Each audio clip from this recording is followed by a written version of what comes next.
د یا وهاب وظیفه د انسان مکمل غریبی د ختمی. انسان که بدحال دی، تنگ دست دی، دغه تنگ دستی د یا وهاب د وظیفه محترمو دا ختمی. انسان قرضدار دی او ډیر زیات قرضدار دی، د یا وهاب د وظیفه دو کی الله پاک به ټول قرض دا به ختم کی. دغه رنګ د حلال مال د راجمع کولو د پاره د یا وهاب وظیفه دومره پاورفول دومره چې هغې ته انسان کله کله په خپل هم حیران شي. تاسو به دا وظیفه لا ختمه کړې نه وي، دا به لا پوره شوې نه وي او الله پاک به ستاسو ټول حاجات دا پوره کړي وي. نن چې کومه زموږ وظیفه شوه د یا وهاب وظیفه ده او ډېره زیاته درنه وظیفه ده او ډېره زیاته قیمتي وظیفه ده. په خپل موقع ملګرو سره هم شیر کړئ. بسم الله الرحمن الرحیم. شروع کوم د ډیر زیات بخونکي او د ډیر زیات مهربان رب په نوم باندې. السلام علیکم ورحمت الله وبرکاته. امید در رب کوم چې تاسو ټول به ټیک ټاکې. الله پاک هم خوشاله آباد ساته.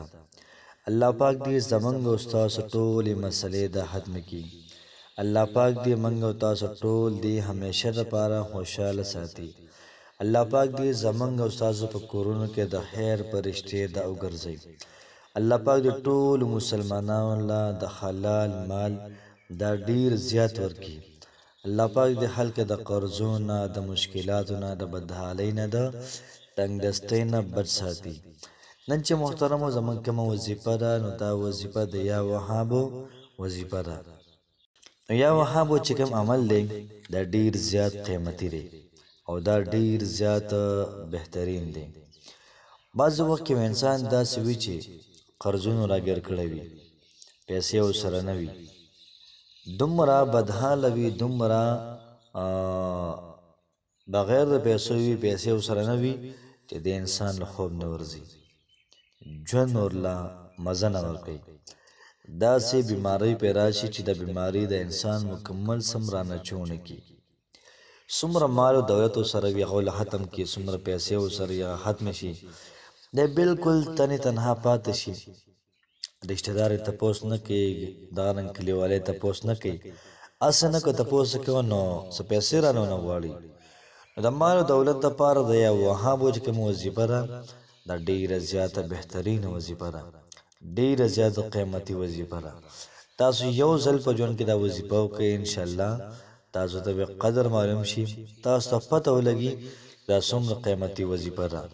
یاد ساتئ محترمو چې څومره دا وظیفه په توجه سره وشي او څومره دا وظیفه په دهان سره وشي دومره پکې محترمو جان پکې لږ سیوا وي، دومره دا وظیفه زر کار کوي او دومره دا وظیفه ستاسو سوال او دعا او دا ذکر زر قبلیږي. ولې چې په کوم څیز کې للهیت وي هغه څیز الله پاک لازمي قبلوي او کوم څیز کې للهیت نه وي او دغه رنګې د شومنټ دپاره وي نو هغه څیز الله پاک نه قبلوي.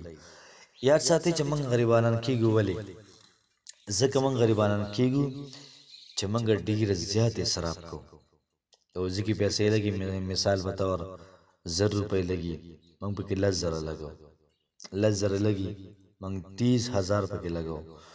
نو اصراف موږ کوو. نو ځکه محترمو زموږ مال دا کمیږي.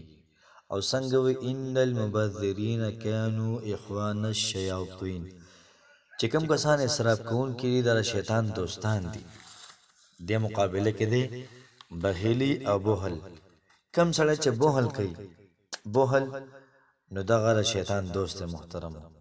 ځکه چې شیطان موږ ته حکم راکوي تاسو پیسې مه لګوئ، غریبانان مه شئ. د دې په مینځ کې میانه روي، کم سړی میانه روي کوي الله پاک به د انسان په ژوند کې، په مال کې، په دولت کې، اولاد کې برکت واچوي او همیشه لپاره به دا سړی داسې وي دی مالدار وي. نن چې کومه زموږ وظیفه ده د یا وهاب وظیفه ده نو انسان غریبېږي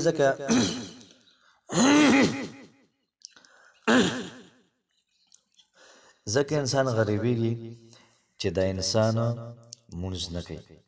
د مونځ نه کولو د وجې انسان باندې تنگ دستی راځي انسان باندې مشکلات راځي کم چې فرض زکات د پر انسان باندې د هغه نه ورکوي د فرض زکات نه ورکول د په انسان باندې محترم غریبي دا راولي تنگ دستی راولي چا د سپک قتل نو دا محترم یا کور کې جګړه کول ښځه وهل یا ښځه راپاسي سړي ته لاس واچوي نو داسې خبرې دي چې په دې باندې تنگ دستي دا په کور کې راځي نن چې کوم زموږ وظیفه را ده د یا وهاب وظیفه ده موږ چې کلم دا وظیفه کوو نو ځان نه ځای کې به کښېنو مکمل یکسویي او 1000 پیرې به یا وهاب ووایو مخکې وروسته د هغې نه 11 پیرې درود شریفو او بیا 1000 پیرې یا وهاب یا وهاب یا وهاب یا وهاب دا ووایو نو چې کله 1000 پیرې دا برابر شي نو بیا به د هغې نه بعد